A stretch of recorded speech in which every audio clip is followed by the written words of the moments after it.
Good morning. The Subcommittee on Energy will come to order. Welcome to today's hearing entitled Fusion, the World's Most Complex Energy Project, which a week ago I didn't even know existed, and now I feel pretty well informed about this. In front of you are packets containing the written testimony, biographies, and truth in testimony disclosures for today's witnesses. And I now recognize myself for an opening statement. In order to ensure that everybody gets to ask questions, I'm going to keep my statement brief because we anticipate that we're going to have votes in about 70 minutes. I want to welcome everyone to today's hearing on the Department of Energy Fusion Energy Sciences program, specifically focused on the United States participation in the International Thermonuclear Experimental Reactor, also known as ITER. Today, the Energy Subcommittee will discuss the projected costs and schedule associated with ITER, as well as the massive potential that fusion energy represents. This project is one of the most complex scientific and engineering undertakings in history, as we will hear today. ITER has and continues to face management challenges, lacks a credible schedule, and the United States program needs a reliable budget. This committee has an oversight responsibility to ensure that the United States efficiently accomplishes its obligations in accordance with the ITER agreement and that the ITER organization continues to remain a solid investment.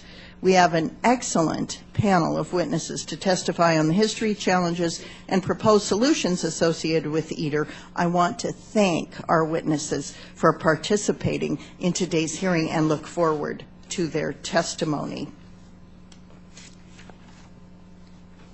I now recognize the ranking member, the gentleman from California, Mr. Swalwell, for an opening statement.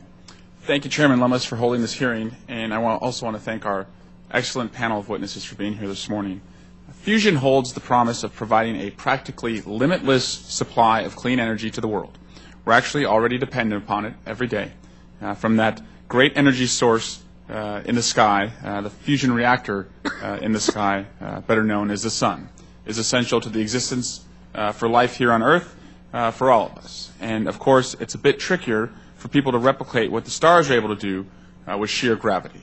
But from my conversations with some of the top fusion researchers across the world, not just at Lawrence Livermore's National Laboratory, which is in my congressional district, and their National Mission Facility, which I happen to represent, I have learned that the support of fusion energy research is something that's critical at this day and age, and now is the right time to build and operate experiments that can finally demonstrate that a man-made fusion system can consistently produce far more energy than it takes to fuel it.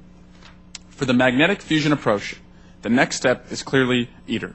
ITER is designed to produce at least 10 times the energy it consumes, and would be the first experiment of its kind that enables us to provide researchers the opportunity to explore and test the behavior of a system where the fusion process itself provides the primary heat source to sustain its high fusion reaction rate, also called a burning plasma.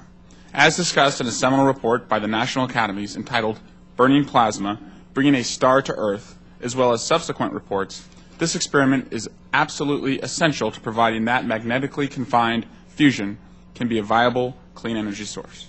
That said, I have several concerns which I hope we can address in this hearing.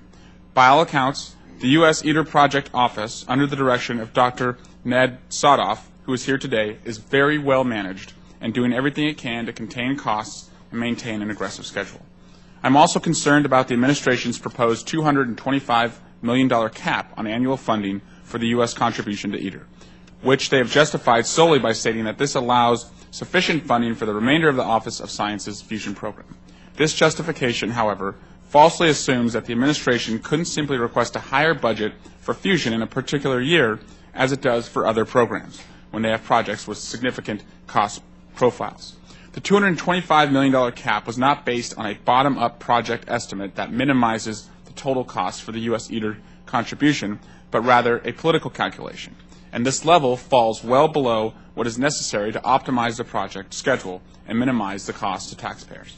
Given the critical importance of ITER to determining the viability of fusion as a clean energy source and the major contributions of U.S. researchers to advancing the science and engineering of the field up to this point, I maintain strong support for this project, along with other key components of the broader U.S.-based fusion research program. However, this does not mean, of course, that we can provide an unconditional blank check. The U.S. must maintain vigorous oversight and use every means available with our international partners to contain cost and schedule, all while keeping an unwavering focus on achieving the project's incredibly important goals for our world's energy future. Thank you, and I yield back the balance of my time.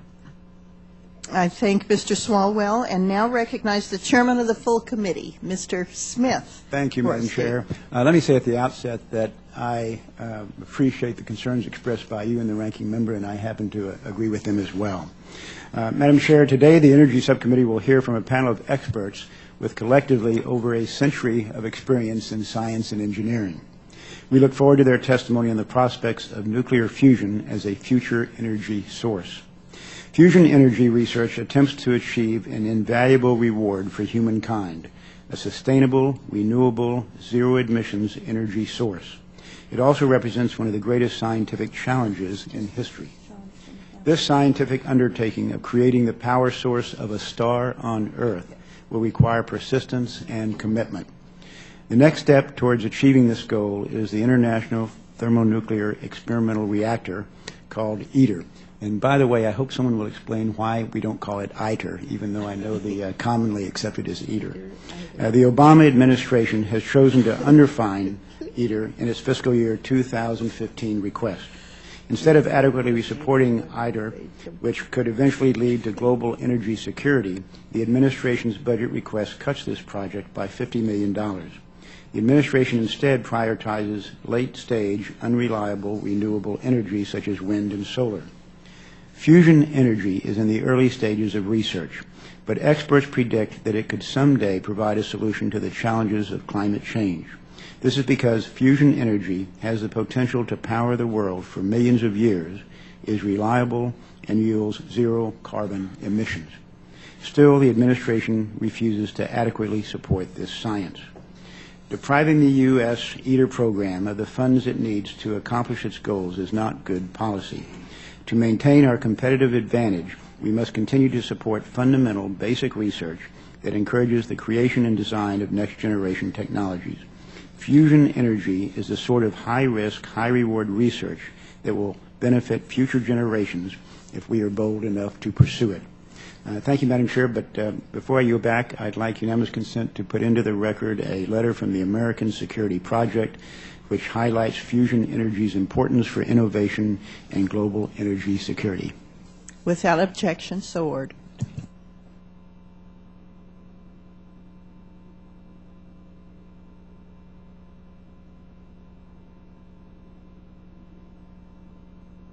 I thought I'd yield back, but I'll be happy to do so.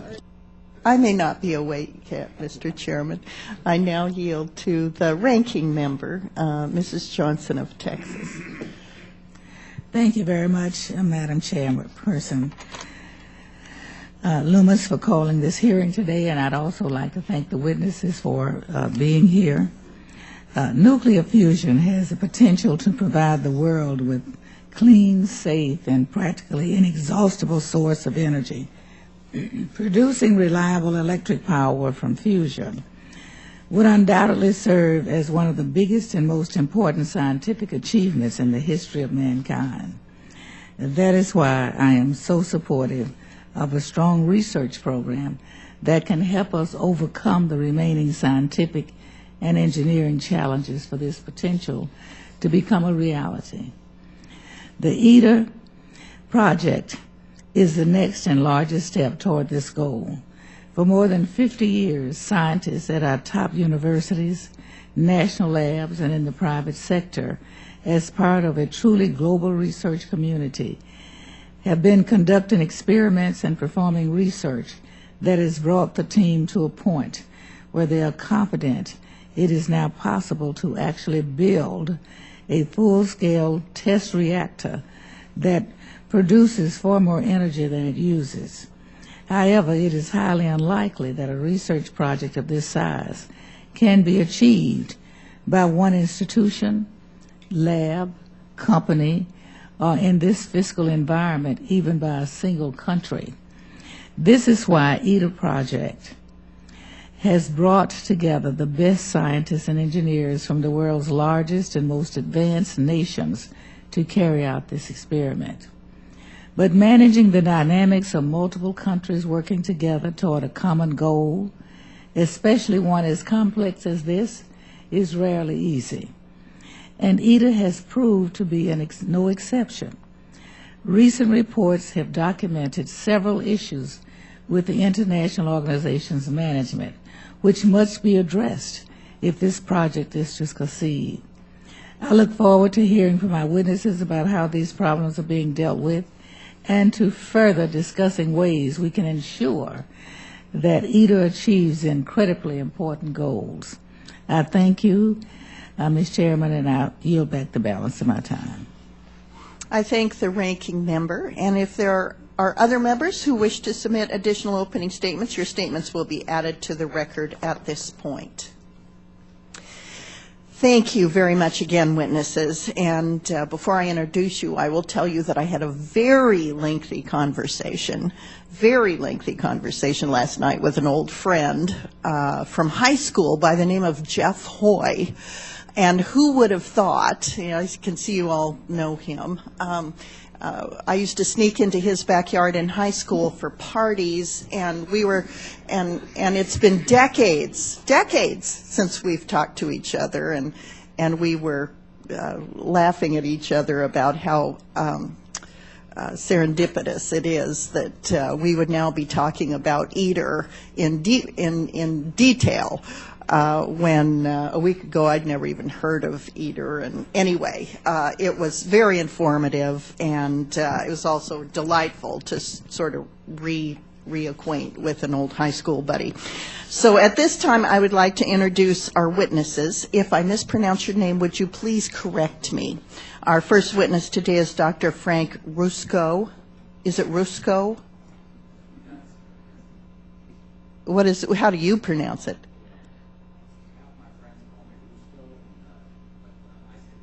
Rusko, excellent. Well, I want to do what you do. Okay.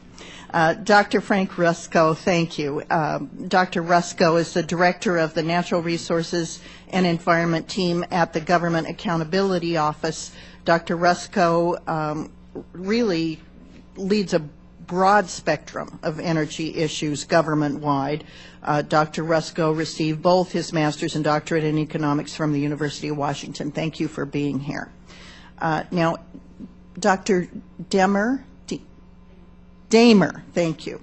Our second witness is Dr. Patricia Damer, Deputy Director for Science Programs at the Department of Energy.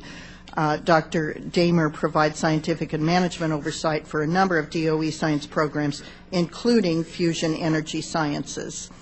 Our third witness is Dr. Ioti. Did I get it? Okay, how do you pronounce it? Ioti. Okay, well, I'm going to Americanize it, and our third witness is Dr. Robert Ioti, chair of the EventID Council. Dr. Ioti became involved in fusion nearly 40 years ago, working at the Princeton Plasma Physics Lab. Dr. Ioti received his PhD in nuclear engineering. And our final witness today is Dr. Ned Sadoff. Did I get that right? Thank you. Director of the U.S. EVentID project at Oak Ridge National Laboratory. Previously, Dr. Sadoff was a physics researcher and head of off-site research department at the Princeton Plasma Physics Lab. Dr. Sadoff received his PhD in astrophysical sciences from Princeton. Welcome, one and all.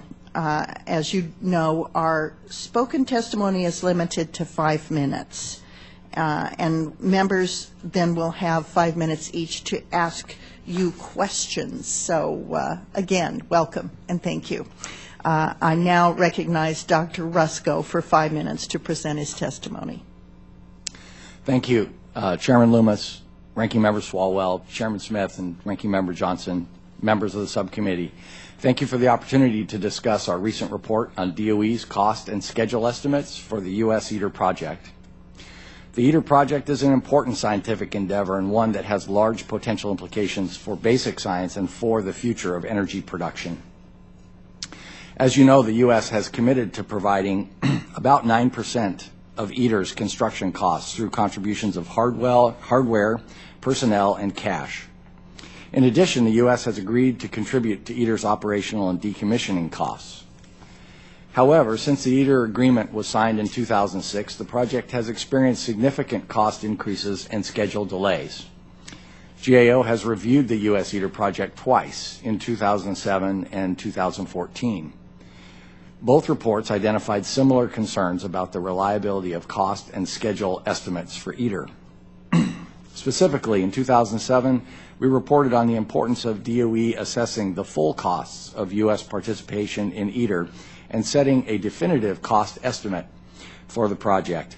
We reported that the U.S. had committed to contributing to ITER without definitive estimates or a complete project design, and that the preliminary estimate of about $1.1 billion could change significantly as a result.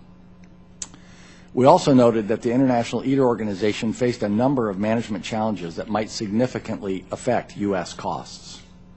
In our most recent report, published in June 2014, we found that DOE's current estimate of about $4 billion for the U.S. ITER project basically did a good job of incorporating the important characteristics of reliable cost estimates. However, factors outside of DOE's control continue to prevent it from setting a reliable cost baseline more than 7 years after the project began. Most importantly, the overall international project schedule that DOE uses as a basis for the U.S. schedule is not reliable.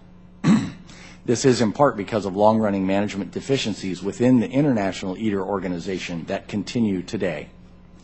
For example, an external assessment of the ITER Organization in 2013 found that significant management issues hindered international project performance. The ITER Council has committed to addressing these issues, and as part of that effort, the ITER Organization is currently reassessing the international project schedule and will report its results to the Council in June 2015. The purpose of the reassessment is to create a realistic schedule for ITER that will provide all members, including the U.S., a credible overall project schedule to which they can link their individual efforts and cost estimates. Given the importance of a reliable project schedule for completion of the ITER project, this next year will be critical to ITER's long-term success. In line with that, we recommended in our report that DOE continue to formally advocate for the timely implementation of the necessary actions laid out in the management assessment that are needed to set a reliable international project schedule and improve ITER Organization project management. We urge DOE to be vigilant in its efforts to influence, to the maximum extent possible, the ITER Organization's development of this schedule so that at this time next year, the U.S. will be in a position to endorse the revised international schedule and to use that to set a definitive cost baseline for the U.S. project. In conclusion, the ITER project is at a crossroads. In the absence of a reliable schedule and improved international project management, ITER will remain subject to a significant amount of uncertainty and may continue to face significant cost overruns or schedule delays. DOE should do as much as it can over the next year to push the ITER organization toward a realistic schedule and improved project management. Only if this is achieved will DOE be able to provide a firm and reliable estimate to Congress of the expected U.S. contribution to the ITER project. Alternatively, if DOE cannot, upon evaluating the ITER organization's revised schedule, determine that this schedule is indeed reliable, it is imperative that DOE provide a transparent and complete accounting of the schedule's deficiencies to Congress so that lawmakers can have the information needed to make reasoned budget and other decisions. Chairman Loomis, Ranking Member Swalwell, members of the subcommittee, this concludes my prepared statement. I will be pleased to answer any questions you may have. Thank you, Dr. Rusko. I now recognize Dr. Damer to present her testimony. Chairman Lummis, Ranking Member Swalwell, Chairman Smith, members of the committee, I'm pleased to come before you today to discuss the Department's Fusion Energy Sciences program, which supports work to understand matter at very high temperatures and densities, and to build a scientific foundation needed to develop a fusion energy source. The ITER project is the only planned burning plasma experiment in the world, and it is an important component of the Fusion Energy Sciences program. Indeed, our program is configured to support ITER activities both now and in the future. The idea to build a burning plasma device through an international agreement originated from a Geneva Superpower Summit in November 1985, at which time Premier Gorbachev proposed to President Reagan that an international project be established to develop fusion energy for peaceful purposes. Many years and many project changes later, including a congressionally directed withdrawal when project costs were escalating, the U.S. re-entered ITER in 2007. At that time, the expected U.S. cost for ITER was $1.1 billion, which was a tractable amount in an era of projected strong budget growth. Indeed, in 2007, President Bush signed the America Competes Act, which authorized a doubling of funding for the Office of Science and other federal basic science programs over a period of a decade. However, since that time, as you well know, the estimated cost of U.S. ITER contributions has grown to more than $4 billion. The growth arises from several factors which are summarized in the GAO report. The project has also seen a multi-year schedule slip from the original projected completion date. In contrast to the increased estimate for the cost of U.S. obligations to ITER, funding for the Office of Science has grown more slowly. This makes annual budgeting a challenge. It is made significantly more challenging each year owing to stunning new scientific discoveries and new technologies that have created imperatives in every program of the Office of Science. For example, we are in worldwide competitions for the most capable scientific computers and for revolutionary X-ray laser light sources that probe matter at the atomic level. Neither was envisioned a decade ago. Increased urgency has been placed on research to develop new materials, new chemistries, and new biological processes for clean and efficient energy. In addition to cost growth and schedule slip, other issues have emerged that affect ITER. In late 2013, the third biennial management assessment of the ITER organization identified significant management issues that threaten the success of the project. 11 recommendations resulted. The U.S. agreed with all of the recommendations put forward. Key among them is that leadership, management, and culture within the ITER project must be improved if it is to succeed. The U.S. has spent significant time and energy to help ITER succeed. We have sent our best personnel in the United States to work at the ITER organization. We have recommended that Dr. Bob Iotti be the council chair, and he accepted, and we are very pleased. And we have insisted that all of the management assessment recommendations be adopted first and implemented, executed. The administration maintains its commitment to our responsibilities under the Joint Implementing Agreement for ITER, but we insist on the reforms articulated in the Management Assessment Report. I would like to close by remarking on the GAO report. As always, we thank the GAO for its findings and its recommendations. This was a particularly difficult report, and the GAO did an excellent job. We agree, the Department agrees with the 4 recommendations for executive action. We have already implemented those recommendations that we can address now, and we plan to take action on the recommendations that first require the international organization to baseline the project. Finally, I want to thank this committee for holding the hearing on ITER and for providing the department with the opportunity to testify. We look forward to continuing to work with you on the complex domestic and international challenges that we face in fusion research. Thank you. Thank you, Dr. Damer. And now I recognize Dr. Iotti to present his testimony. Thank you, Madam Chairman, Ranking Member Swalwell, Chairman Smith, members of the subcommittee. I thank you very much for the opportunity of appearing before you. I am presently the chair of the council, but I want to make sure that you understand I don't represent the view of the council, but my own as a person who has been involved for over 45 years in defense and commercial nuclear facilities as well as fusion facilities. I couldn't be as eloquent as the member themselves on the promise of fusion and why ITER is so important, so let me just get to the status of ITER. This is a nuclear facility which is licensed in France. It is being constructed in Cadarache, and work is progressing on site. At 6 a.m. yesterday morning, the project began pouring the major slab on which the tokamak itself will sit, and the design, the fabrication, and the construction of the various component structures, buildings, and systems that comprise ITER are progressing both on site as well as the domestic agencies or the various parties that contribute to ITER. I brought a booklet to the committee that I asking the committee to be part of this record because pictorially it will show progress, and it will take me thousands of words to explain what picture will tell you. Unquestionably, ITER has had management problems. The schedule is uncertain as it is its final cost. What is known is that the schedule is going to be longer and the cost higher than had originally been anticipated. And as mentioned, the project is preparing an updated schedule which should be ready by the middle of 2015. The reasons for the cost and schedule overruns are varied. But unique to ITER is the ITER International Agreement itself, which causes some of these problems. The Director General of the ITER organization are held responsible for the overall design, the licensing, the construction, the commissioning, and the operation. But the various buildings, components, systems are provided as contribution in kind by the domestic agencies. And the domestic agencies have all of the funds. The I.O. operation are funded from those funds.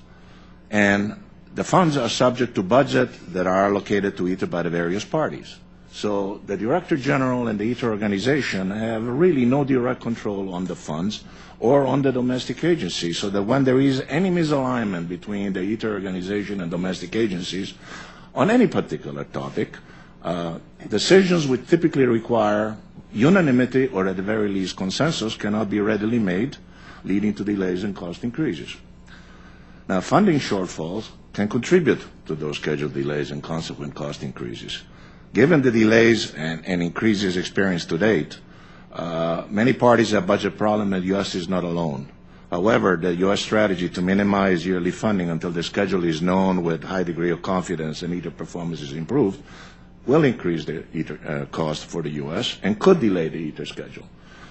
When the new schedule becomes known, whether the U.S. will be a critical path or not is uncertain at this point. But if they are, lest they cause international delays, they may have to adjust their budget afterwards. The same failure of any member can affect any other members. Now, with regard to the management assessor, the Council has immediately improved its effectiveness and efficiencies. We used to take up days without concluding anything and take up a large fraction on trivial matters. Now they are disposed instantly by approving a consent package that contains all the non-controversial, and then the Council concentrates on the big issues. The I.O. has prepared a detailed action plan, and the detailed action plan is being acted upon on all actions, so we are responding to every recommendation of the management assessors. Now, some actions pay immediate dividend. We see now we're meeting milestones on the schedules that before we used to meet only 50% of the time. That's a good sign. On the other hand, changing culture takes time. So all of the action related to culture will be work in progress for a bit of time. Perhaps the most important action taken is on the action of changing the management of ITER. A formation of a search committee has already occurred. This committee meets Tuesday in Paris to elect their own chair, and then start evaluating the recommendation of various members as potential candidates for DG and other important position on the project. So I'd like to leave with the committee that in summary, we're not just making progress in construction, we're also making progress in fixing the management project. Will ITER be successful? Well, it's an experimental reactor, but it's based on the knowledge acquired throughout the world on all of the fusion devices, so the likelihood of not meeting performance is low. There are no showstoppers, and the technological changes can be met and overcome. So let me stop right now and ask the members, again, thanking them. If there's any question, I'll be happy to answer them. Thank you, Dr. Iotti. It is an amazing scientific experiment, but it's also an amazing experiment in international management of a very complex project. We recognize the challenges that you face. I now recognize Dr. Sadoff to present his testimony. Well, thank you very much, Chairman Lummis, Ranking Member Swalwell, Chairman Smith, other members of the committee, and other distinguished members of Congress.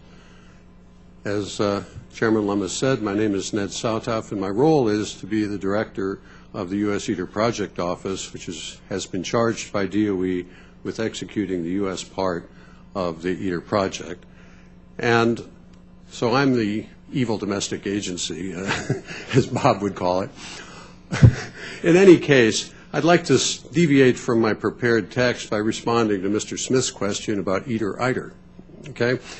Turns out that ITER is called ITER because it is a Latin third declension noun meaning the journey or the way. And it's the origin of the word itinerary. Correct. Okay? So I can see why it can be ITER if it's in Latin, or ITER if it's itinerary. So you were right. If the gentleman will yield, and I don't want to eat up into your 5 minutes, but having taken more years of Latin than I want to confess, we always pronounced it ITER. As you say, it means the way, the road, the journey. It's where we get the word itinerary. So it just seems counterintuitive to pronounce a word with a long E that starts with an I, and I know that's more than we want to hear today. So. Either way, you're both correct. Okay, well, building on Mr. Smith's comment, I would like to characterize ITER by a sentence from Virgil's Aeneid. Forsan et haec olim meminisse juvabit. Perhaps someday it will be a pleasure to remember even this. Very good. Okay, so let me move on from that. If I could have the first slide brought up. Okay, what we'll see is the ITER site. And as Dr. Ayati described, there are buildings popping up out of the ground. In the foreground, you see a headquarters building. In the middle, you see where tokamak will be built. In the background, you see a building built by the Indians for building the cryostat, which is too big to ship. And beside that, you see a Ploidal Field building where the Europeans will build magnets that are also too big to ship. Okay? And then if we focus in on the tokamak building, this is the basement for the tokamak, on which a tokamak will sit. And as Dr. Ayati said, yesterday they started pouring the concrete of a 1.5 meter thick slab on which the tokamak will be built. That slab is actually not on the ground. It's on 493 seismic isolator pillars because you have to avoid earthquakes. Okay? So it's a rather complex building within a building. And so what we're in the process of doing now is pouring the basement floor of the inner building. Okay? And that's what you see there. If we look at what's going on around the world, you would see that there are many pieces of hardware being built around the world. And now let me focus on the U.S. hardware, because I know you're interested in the U.S. part particularly. These are pieces of hardware which we are fabricating and have either delivered or are delivering this year. If you look in the upper left, that's an 800-meter long spool of conductor. It's 4 meters wide, 4 meters tall, meters like a yard, so it's really big. This is our prototype winding where we validated all of our fabrication processes. That conductor has been shipped to Italy, to ASG in La Spezia, Italy, where the Europeans will turn it into a coil, a trial coil. We've also shipped a 100-meter superconducting coil, or spool, which was built out of conductors that came from like Oxford Superconductor in Carteret, New Jersey, and Luvata in Waterbury, Connecticut, and it was then cabled in Newt in New Hampshire, and then it was integrated and jacketed in Tallahassee at a small business called High Performance Magnetics. So we actually have put money into 40 different states. And so what we're trying to do is to build up the technological capability. And let me just elaborate on that. Oxford Superconductor and Luvata have gotten contracts from other ITER parties because our investment in those companies has made them the world leaders. There was more than $50 million went to one of them to provide superconductor to Europe. Okay? So here it is a case where our investment in ITER enabled U.S. industry to be world-class competitive and win contracts from another member. Below that, you see some components which we're providing to provide site power.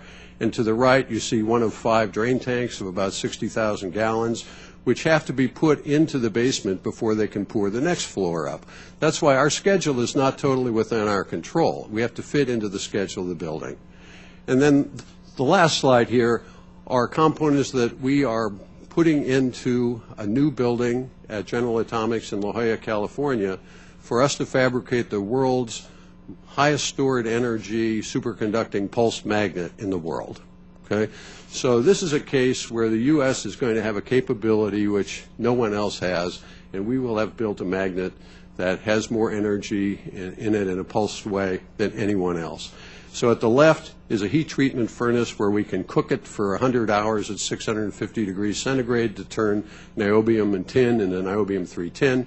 And at the right, you see the first of 11 stations for doing the winding. So I'm done with the slides now, so you can return to the camera. So as others have said, what we're building on here is an attempt to create a burning plasma. This is a plasma which emulates the sun. And the key part is that the fusion reactions themselves keep it hot. And so within the U.S., we have done the systems engineering such that we know what we have to build. We know the system performance requirements for all the components for first plasma. We know the interfaces so that we can reliably proceed to fabricate those components with acceptable risk. Those that are needed post-first plasma need more design work, so we're not ready to run with those. But let me just report to you that our team is ready to run. The funding that we are now getting allows us to walk. We would prefer to run. It would be cheaper for us to run, and I'm sure some of the questions will relate to that. And I also wanted to comment that ITER alone does not constitute a U.S. fusion program. What we have to do is to support ITER design and position the U.S. for leadership in ITER research, and that means we have to be studying the topics that ITER will be studying on our domestic facilities in such a way that the U.S. has world leadership capability so that we are part of the teams that do experiments on ITER. And lastly, let me say that that we also have to move on before we have a fusion reactor to study materials, components, and the like, and that is part of the strategic planning exercise which is now being conducted. So I conclude by saying our fusion community is confident. We're excited about the opportunities before us, and we look forward to working with you and the Department of Energy in developing and planning and implementing a vibrant U.S. fusion program. Thank you again, all of you, for being available for questioning today. We'll now begin member questions, reminding members that committee rules limit questions to 5 minutes, and the chair will at this point begin. And in order to get us all an opportunity to ask some questions before anticipated 10:15 votes, I would ask all the members to err on the side of brevity. First of all, Dr. Rusko, thank you again for being here. Recognizing the complexity of this project, the reliance of 11 nations on each other to do their part to keep this thing on schedule and to the extent we can as close to a reasonable budget as could possibly be attained given the difficulties of managing all these languages, all these countries, all this science. It's almost mind-boggling. Your report provides a historic account of the U.S. ITER project's increasing costs and schedule. What can our government do to establish a reliable budget and schedule so DOE and U.S. ITER have a clear plan to fulfill the U.S. hardware obligations and lower overall costs? Very briefly, the U.S. project is dependent on the success of the management improvements of the international organization. That those must occur, and there must be a reliable and definitive schedule put out before they can use the tools, which they are using very well, of cost estimation, to give a reliable cost estimate to Congress. So it's the first step is the international organization has to improve its management practices in very important ways, and then it has to come up with a full schedule in consultation with all the members. And then the U.S., I think, has the tools to make a reliable cost estimate for our own share of that. Hence, I will skip now to Dr. Ayati and ask, is that an attainable goal within a reasonable time frame to have just the international scope of work, budget, and timeline?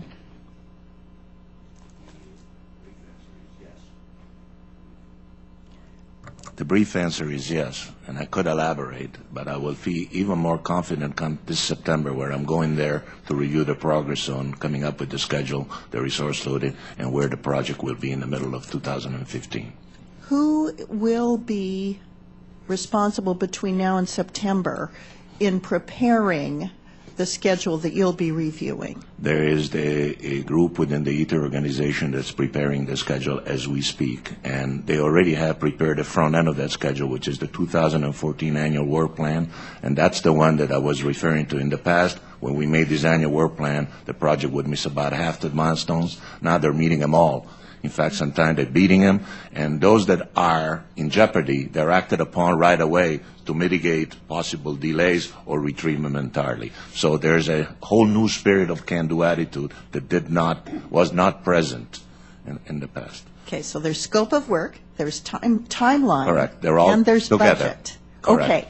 Okay, they're all three of those elements are being handled by the same.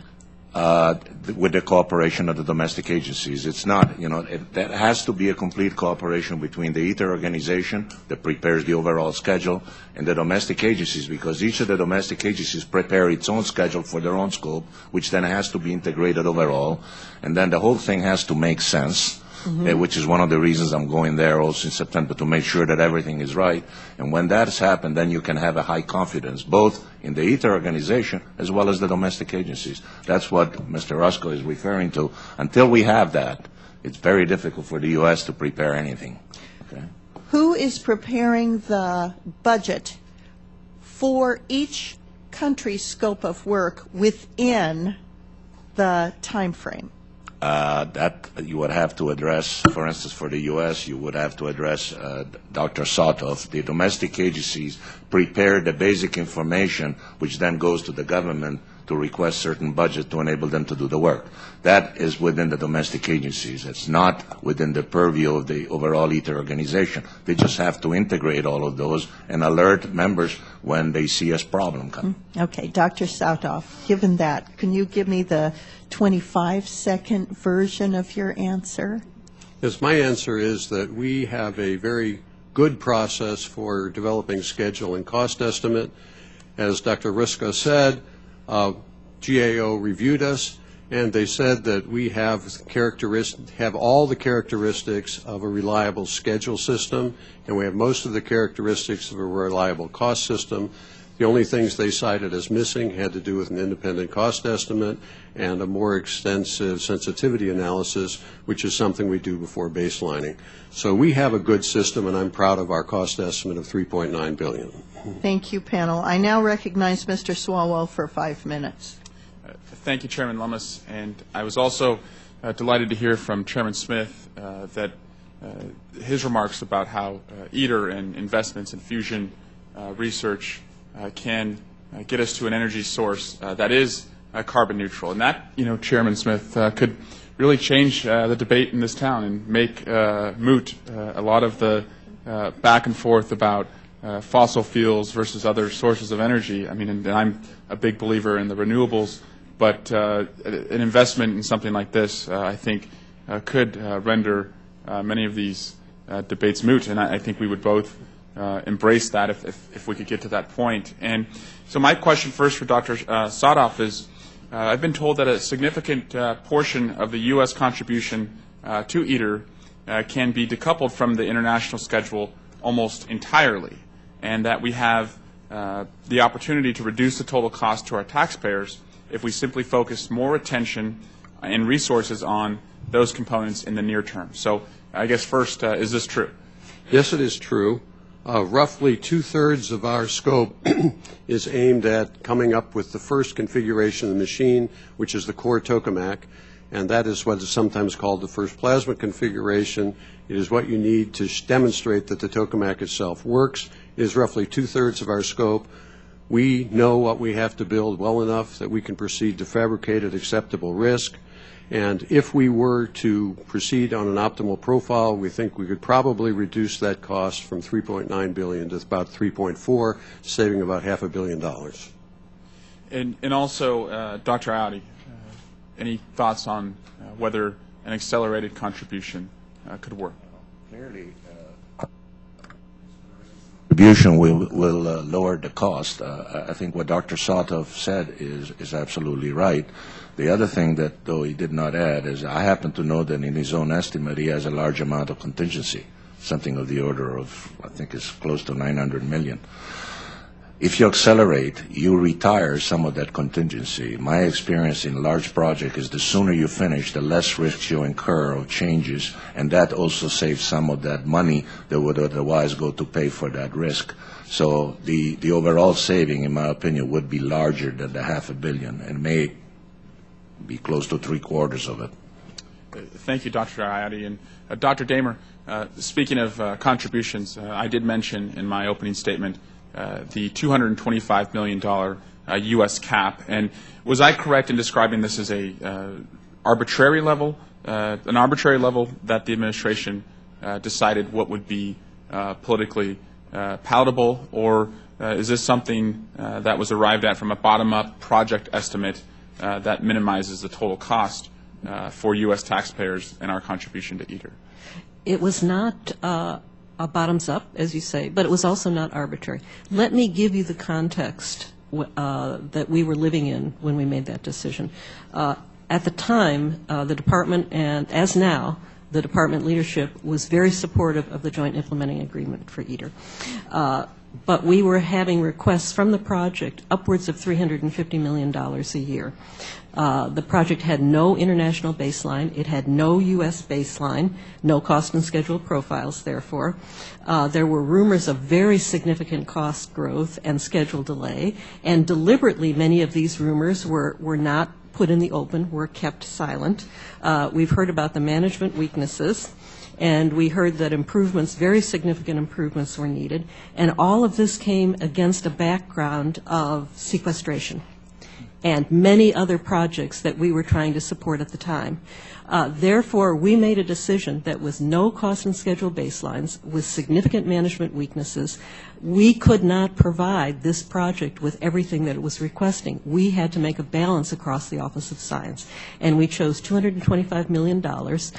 We believed that amount would allow us to go forward and deliver what we needed to deliver, so as not to delay the project, but would allow us to do other things that we needed to do in the Office of Science. Thank you, Dr. Damer. And knowing what we know now, listening to the testimony of the witnesses, and that by and large much of sequestration has been rolled back, do you anticipate that the next recommendation for funding will increase beyond today?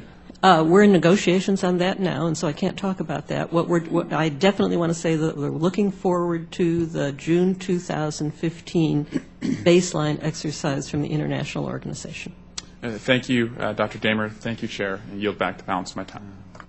The Chair now recognizes the full committee chairman, Mr. Smith of Texas. Thank you, Madam Chair. Let me direct my first question to Dr. Damer, Dr. Ayotte. I'm tempted to say Dr. Ayotte, but I won't. Dr. Ayotte and Dr. Sadoff. And Dr. Rusko, I don't mean to slight you, but the question really is not for the GAO, and you'll see why. And it's this. I think we have to acknowledge that the practical delivery of fusion energy is dollars away and years away. But nevertheless, it has incredible potential, and that's the point of my question. If we are successful in developing future sources of fusion energy, wouldn't that largely solve the problem of carbon emissions? And this is something that the ranking member alluded to a while ago as well. So, Dr. Damer. Well, certainly, yes, it would help mitigate the problem of carbon emissions, but that's a big if, and the if is a long way off. And I acknowledge that. Yeah, okay. I'm talking about the potential. Yeah, I think everyone agrees that the potential is very great. Okay, Dr. Iodi. Well, I use an example that I borrow from Dr. Llewellyn Smith in Oxford. The potential of fusion in terms of the issues that you're referring to can be translated in 40 liters of water, and the lithium from one laptop battery can provide the per capita consumption in the United States for 15 years and do away with 70 tons of coal. That's I've never heard it put that way. That is a very descriptive and very persuasive answer. I thank you for that. Dr. Sadoff, going back to our pronunciation, we may have to split the difference between eater and eider, because we checked the dictionary and the correct pronunciation is in between, as in iter, I-T. Iter or either. It depends whether you're going classical, church, or colloquial. Yeah, I was always in the colloquial, and that's why we got the iter. But do you do veni vini vici or weni wini wici? The winnie witty wiki, though, doesn't involve the I. By the way, it's we came with all we conquered from Caesar. But anyway, enough digression, I guess. If you want to talk about the potential, that would be great. Okay. The potential is indeed quite great. The amount of energy that you get out of a nuclear reaction is more than 1 million times that of what you get out of a chemical reaction. And so per pound of fuel, you get more than 1 million times out in either fission or fusion than you get out of chemistry. And what we have is a system which will allow us to address the risk of a fusion system, the big risk of the plasma.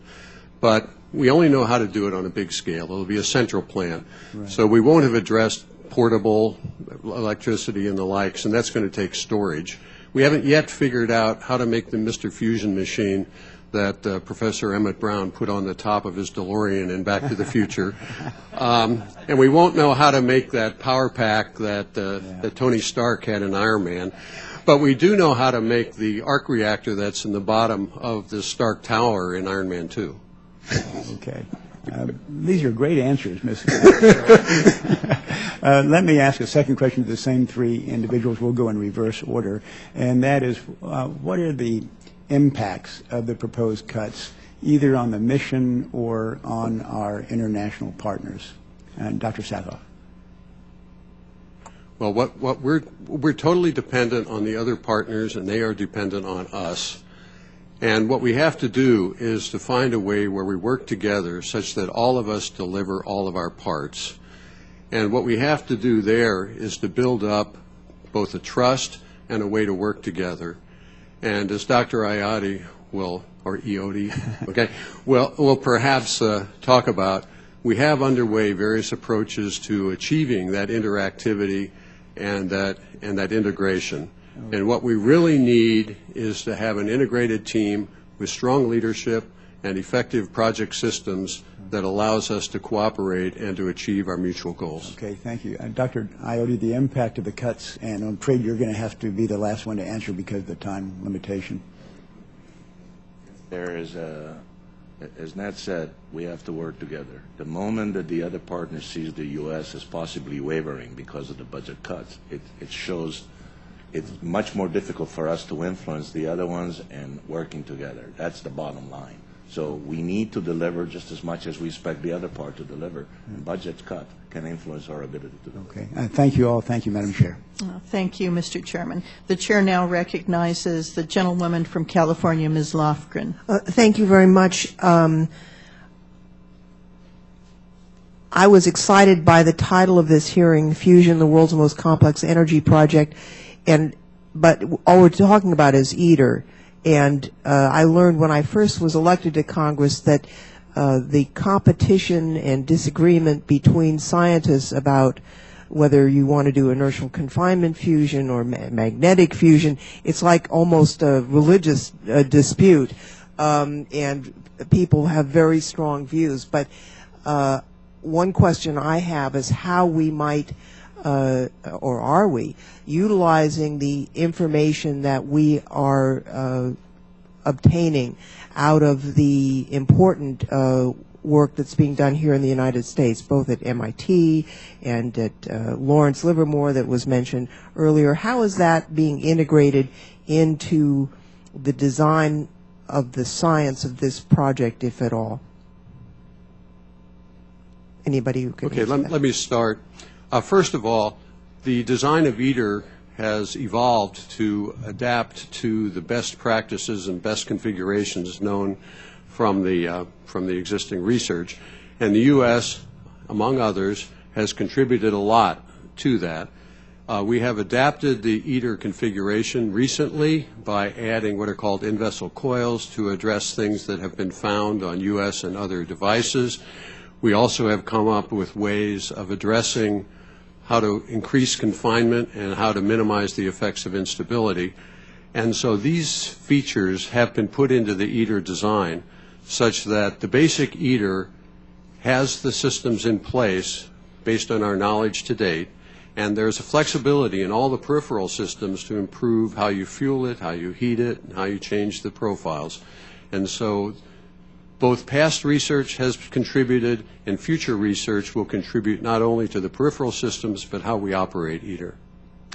I worry, I support funding for this project, I have to say that up front, but I worry about completion given the terrible economic conditions in Europe and whether people who've made commitments in the end are going to be able to follow through on those commitments. And I'm also mindful that when you have a big construction project like this, by the time you finish, you know, the technology has moved forward and it's dated. I mean, for example, NIF, by the time it was done, they would now have a facility probably a third the size. I mean, the lasers would be so different. Not that it isn't a useful facility, but I'm sure the same will be true of ITER. And so I guess here's a question. Looking at what, and I hope we, Madam Chair, that we might be able to have a hearing on some of the other projects in the fusion arena, because it's very exciting what's going on at Livermore. I just got a briefing yesterday from their scientific team, and with their high-step efforts, I mean, they're generating alpha particles in a very interesting way. You know, they are, I believe, they've created fusion, although not ignition. And we don't know. It's a science experiment whether they will. But let's just say a what if they actually hit their ignition target before ITER is completed. Would that have an impact on ITER's development? Because they're making great progress in the instability issues and the like. How would that information be integrated into this project? Well, if I might be so bold as to start, I think first of all, it would be a great accomplishment, and it will be a great accomplishment when NIF achieves ignition, and I believe that that will raise the recognition of the potential for fusion. And I personally believe that we should succeed in fusion in any way we can. I do as well. And I also believe we should succeed in multiple ways, because in that redundancy we get reliability. And we will be able to optimize the systems. And quite frankly, I hope that inertial confinement succeeds, magnetic confinement succeeds, and some of these alternate concepts succeed. You know, if we had set out to say we were only going to build one sort of a car, you know, we wouldn't have the variety and optimization. I absolutely agree, that we but have. the question is, can you incorporate, I mean, they've learned a lot on materials science. Yes.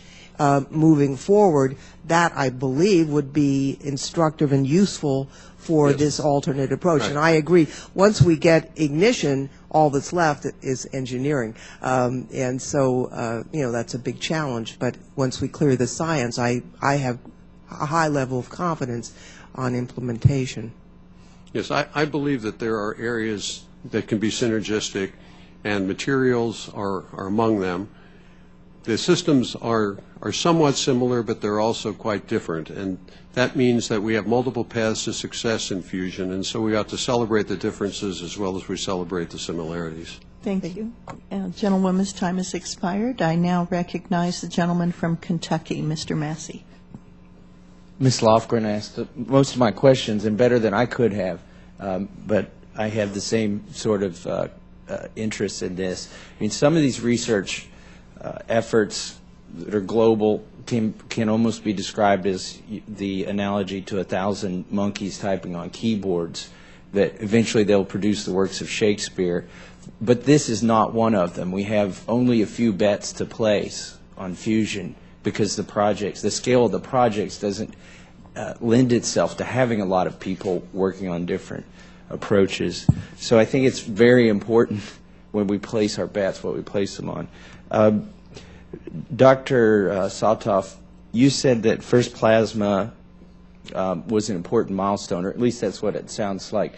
What is the next milestone after that? And then, Dr. Iotti, in the event of 100% success of this project, what will this experiment produce? But Dr. Sadoff, please. Okay, so the first event is a big integrated systems test that results in a plasma. We call that first plasma. That means the core tokamak is working. Is that novel? Has that been achieved before? Or? It has never been achieved at this scale. You know, what we will be doing is to build a system that has more stored energy and higher forces and the like than anywhere else. What we have to do after that is then build on top of the basic tokamak. We have to add the heating systems so that it gets up to thermonuclear temperatures. We have to add the instrumentation so that we can study what's going on. We have to continue to optimize. One of the key things is we have to start a tritium system because the fuel is deuterium and tritium, and that is a system which is very complex, state-of-the-art, beyond the current state-of-the-art. It's not just like what you do in the weapons system. What you have to do is do this fast enough where you can separate different isotopes of hydrogen to separate out the deuterium and the tritium and the protium in time that you can cycle it back into the tokamak. So this is a real development. We're doing our part at Savannah River, and we're doing the separation. That then goes to Europe that does the isotope separation. We're doing the exhaust processing, get hydrogen and separate it from other things. Europe is doing the isotope separation, and then it goes to China and Korea for injection. Dr. Iotti, what the ultimate outcome from this giant experiment will be what? Well, because when I got excited when I saw the electrical substation, I thought, oh wow, they're going to send power out. But then I realized that's the power coming in. That's the power coming in, right? Okay. The moment we can say that's the power out, we will have been successful. Well, first of all, this experiment is going to allow us to enter the regime where the plasma is self-heated. We've never been there for any substantial period of time. So that's the science, if you will. After you conquer the science, then it becomes an engineering problem. So this device by itself would not enable us to immediately go to a demo plan. We can design a demo plan, but we'll need information on materials. We'll need other information that comes from other facilities that are being built around the world, by the way. But the fundamental output of ITER will be the knowledge of the science and some of the engineering that is necessary to go to the next step, which will be not just the design, but the actual construction of a demonstration facility, which will produce power that will be put on the grid. But not this facility. Not this facilities will not put power on the grid. No. I want to use my remaining time to ask Dr. Rusko a few questions, or one question. I'll leave it open-ended. The design of the management of this project presents, I would imagine, some unique obstacles and increases the overhead of completing these goals. What are some of those unique problems inherent in the management of this project? Our review mostly focused on the U.S. project, but the management assessment, which we were able to review, laid out some really important challenges. And among the key ones were a top-heavy management culture and structure, and many managers from different 9 countries. 9 cultures, or however many countries. I don't think that the language and cultural aspects are as much of an issue as that they have too many managers and too many layers of decision-making, and decision-making was not pushed down to the lowest reasonable level. And so it's a top-heavy organization. Another is that they have an absence of a systems engineering culture, and they need that. This is a huge, complex system, and it's a huge project. And another one is that they're lacking in things like a nuclear safety culture, and these are big changes, big cultural changes in an organization that is made up of people from all the members, the member countries, and I think that is just inherently a large challenge. Can I have just a little more time? Could I add one more, if I may, because I think it responds to his question. There is an issue. Imagine that you have a project and you're the owner of the project. Normally, the owner has the funds and tells its contractors what to do. Not so in ITER. It's the reverse. The domestic agencies have the fund. They're the provider of the equipment to the owner, the ITER organization, which has no funds. So that is a big problem. It's not unsolvable, and as a matter of fact, one of the reactions to the recommendation of the management assessor, which said, improve the IODA interaction. It's a key of a group formed by the council, which is studying that problem and is making good progress. That is something that's unique to ITER. That occurred to me when Dr. Rusko talked about the problem with the decision process. Well, so many of the decisions have already been made. You know who you're going to buy it from and what they're going to build. So why would it matter if you made a decision to do something else? You don't have the money to change the plan, seems like. But I yield back. My time's expired. I thank the gentleman and recognize the gentlelady from Massachusetts, Ms. Clark. I'm very excited to be here and very excited about the potential of fusion energy. And with all apologies to George Gershwin, I say ITER, you say ITER, but let's not call the whole thing off. And I do have some particular questions. I've been very fortunate to be able to go out to the Fusion Lab at MIT and see the CMOD there. And I had some questions for Dr. Damer because you have oversight of sort of what I see as two parallel management structures, one having to do with the Fusion Energy Advisory Committee, and one having to do with the High Energy Physics Advisory Board and the P5. And there seem to be similarities on these two, but some key differences, and I wondered if you could help me think through some of the differences. In the P5 panel, there is a feeling that there has been a better opportunity to incorporate community input.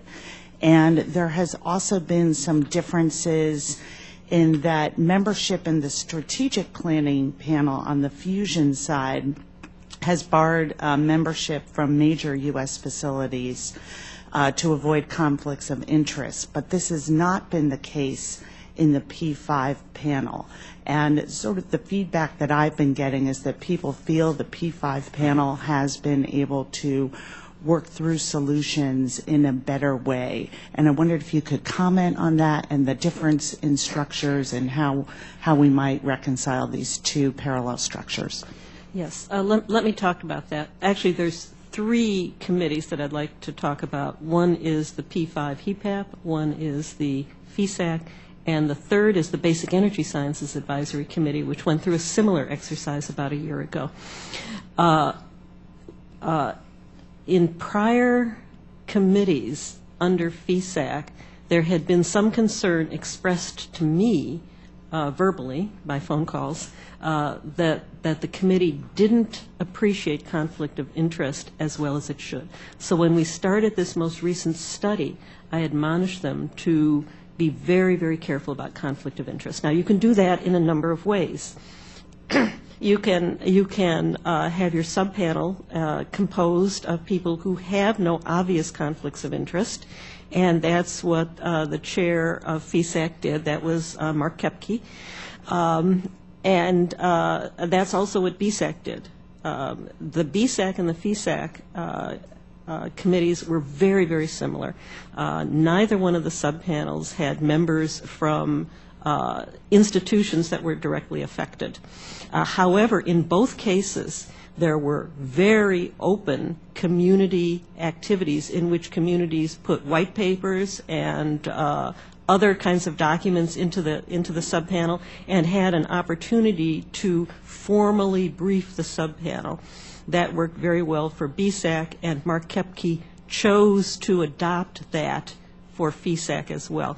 There is no intent whatsoever to inhibit input from these major facilities, and in fact, if you look at the FESAC web page for this activity, it is full of calls to the communities to provide input. And in fact, they met just this very week. They stopped meeting yesterday, and they heard from all of the major facilities, national and international, that briefed the subcommittee and put in white papers for the subcommittee. This worked very well for BSAC. I think Mark Kepke decided to adopt this for FESAC. Great. Thank you very much. I yield back my time. I thank the gentlelady and yield to the gentleman from Illinois, Mr. Hultgren. Thank you, Madam Chair, and thank you to all of our witnesses. We most definitely have a very distinguished panel here today. And I think this hearing is very important as we continue to assess ongoing viability of the EATR program. I think everyone on this committee knows about my interest in our national labs, and I also recognize the need for international collaboration in some of these large science projects. Because of the sheer size of such as this, there is no way for the United States just to go it alone. And it's not just a cost issue, it comes down to portfolio management. Doing this alone would require nearly all of the fusion budget plus increases. We do have to ensure a balance of projects because we don't always know where the next discovery or game changer will come from. Dr. Damer, first of all, I want to thank you for the incredible work that you've done at the Office of Science. As I talk to my scientists back in Illinois, one word that keeps coming back to me is tough. And I don't think that's a bad thing. Neither do they. They know that they have to have their plans well thought out and put together before they bring them to your desk. And I have faith that you have been a responsible steward of the taxpayers' dollars, and I thank you for that. My first question comes down to our standing in the international community for these types of international programs. Our partners obviously get frustrated with the United States because of our yearly budgets or sometimes monthly budgets compared to the more long-term planning in other nations. I wondered if you could talk briefly. If the United States pulls out of a program of this size, how do you believe the international community would react when we want to join in host other programs? Wondered if you could also discuss the importance of domestic research and facilities programs in relation to EATR and other international partnerships. One last thing, also, how are these programs interrelated? And what would pitting one against the other mean for the ability to continue future work in fusion energy? Okay, let me answer the last part of that first. We constantly strive for a balance, and as I said in my own testimony, it's a challenge annually to steward all of the parts of the Office of Science, and we heard today a lot about aggressively accelerating funding for fusion, but we simply can't do that because there are so many other projects. We have tried to assess how withdrawal from EATR, and we aren't proposing to do that, might affect other activities, both scientific and other, and we simply don't know the answer to that. I have to say that I've not heard from any part of the scientific community that they're nervous about the United States position on EATR. And you well know with Fermilab in your district that international projects are an increasingly important component of the science portfolio. And you well know from the P5 HEPAP report that they encouraged Fermilab to reach out and internationalize the long baseline neutrino facility. And we are going forward in doing that. And that will be one of the first examples of a major international project on the U.S. soil. Well, I hope we can do it well, and again, with our challenges budgeting here, where other nations, I think, have done a better job of long-term planning as far as science is concerned, I do think it's important for us to show that we can follow through if we have a hope of having future projects that we can work together on. Dr. Iotti, wonder if if I understand that one of the key management challenges with ITER is the unanimity requirement for cost of schedule decisions, which allows one member to stall the decision-making process. Is there agreement on the Council that this is a problem, and how do you plan to address this issue so that the organization can function? Yes, the Council has recognized the issues. They formed a working group. It's called, surprisingly, IODA Interaction Group.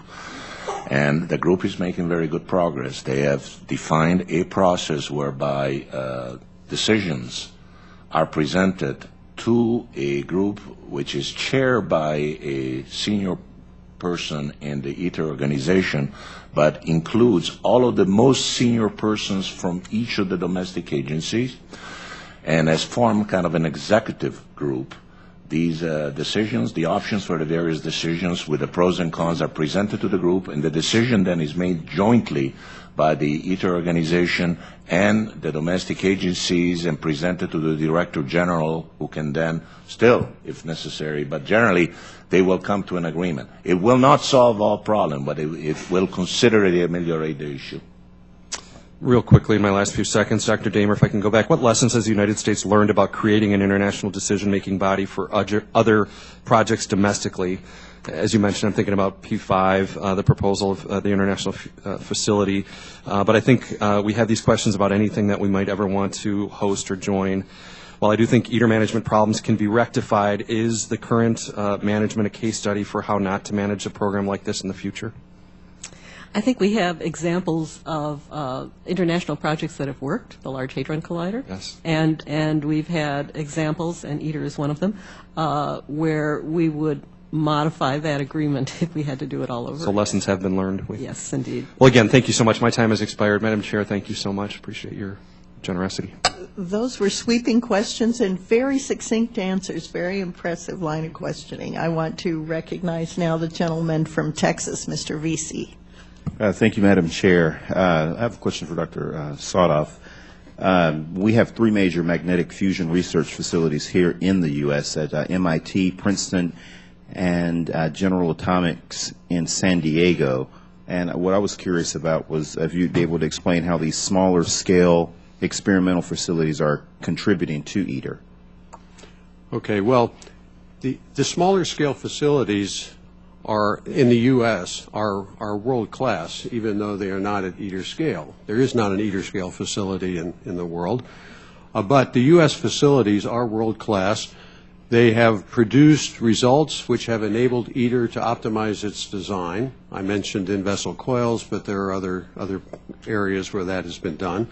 They have also identified ways where ITER can be operated more effectively, better modes of confinement, different modes of stability, better ways of protecting against loss of control and the like. Furthermore, they provide a training base for, let's call it the workforce. We also want to establish a reputation where the U.S. has the stature to really be effective in international research and be able to propose winning proposals, to win runtime, to be members of international teams that do the research. And so, quite frankly, we have the ability to study the physics, which can then be extended to the ITER scale based on understanding the basic physics and then extrapolating it. And that extrapolation uses supercomputer simulations.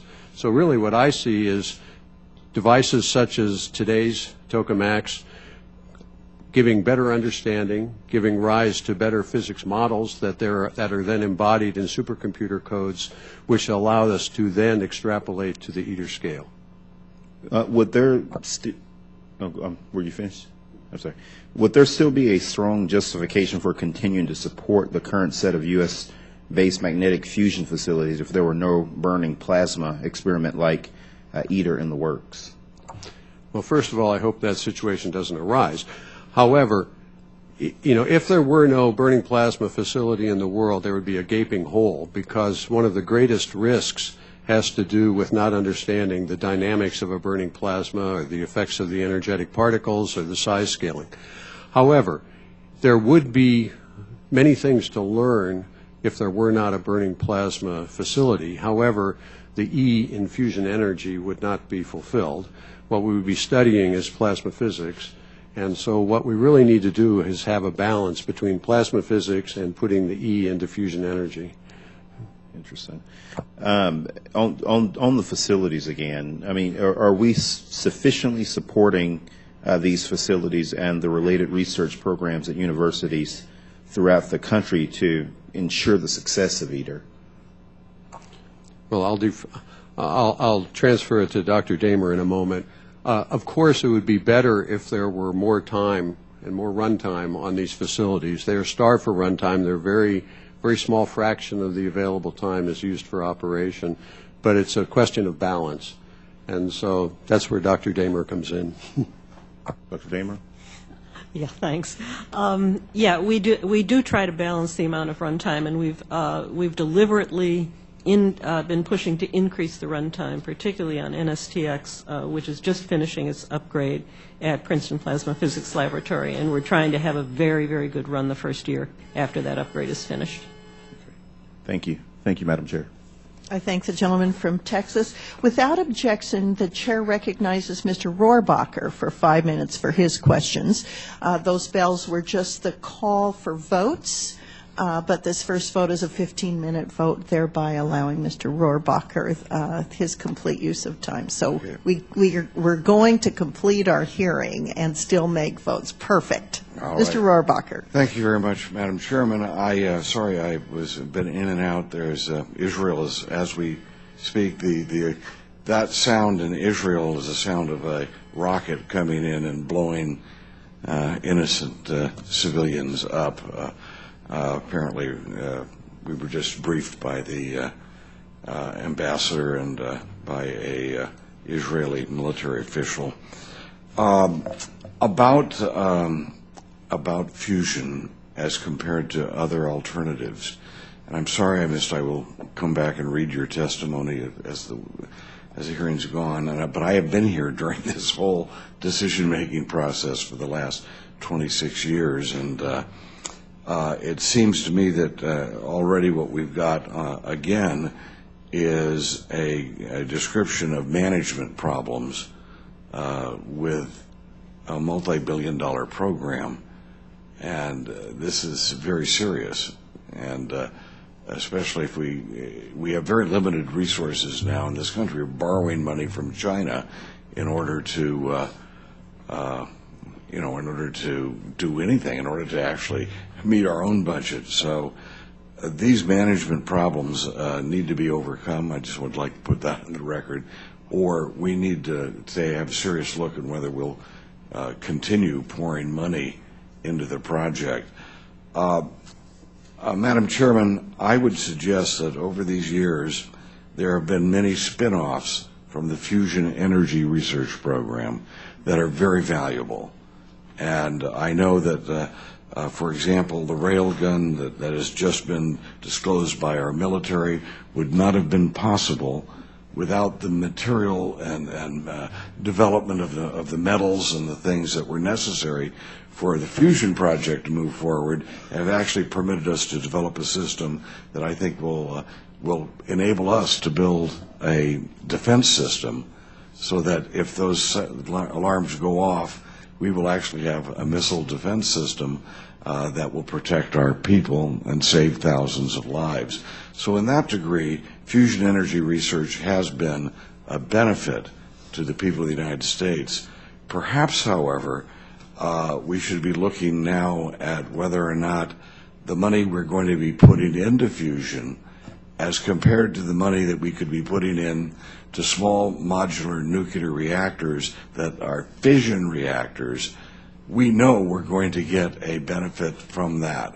We know if we put several $1 billion into that, we will have a new system of fission reactors that will provide safe energy for our people, and we are assured of that.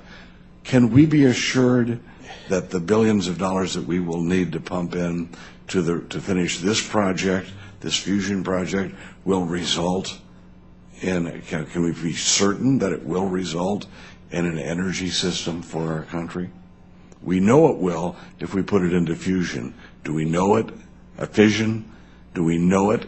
It will happen if we put it into fusion? whoever wants on the panel wants to go on. Maybe every one of you can, each one of you can say, yes, we know, or no, we don't know. It may start at this end and just write them down. Okay, I'll start. No, we do not have absolute certainty, but what I think we have to do is act somewhat as an investor. We have to look at what would be the return on investment if it were to succeed, and then consider what are the probabilities versus risk. And yeah, I think we ought to treat it as a portfolio management problem. Okay, so the idea is that no, we do not know for certain, but we feel there is a probability, very high probability. Okay, Exactly the same, long-term, high-risk project. all right, but we do know that there's an alternative in terms of development of nuclear energy for the use of our people that is far less risky in terms of we know we can produce fission reactors that are small modular reactors. Yes. I mean, I asked that of other witnesses, and they absolutely we can if we had the resources. And so for the same amount of money, we could have a certain return versus in dealing with fusion, we don't have a certain return. And however, we do have a probability. One last note for our GAO. What is it? How does that all add up? I can't add anything to what they said. It is a high risk, potentially high reward project. All right. Thank you very much. We've had a fascinating line of questions and answers today. We all thank you for your valuable testimony, and I thank the members for their valuable questions and thoughtful questions.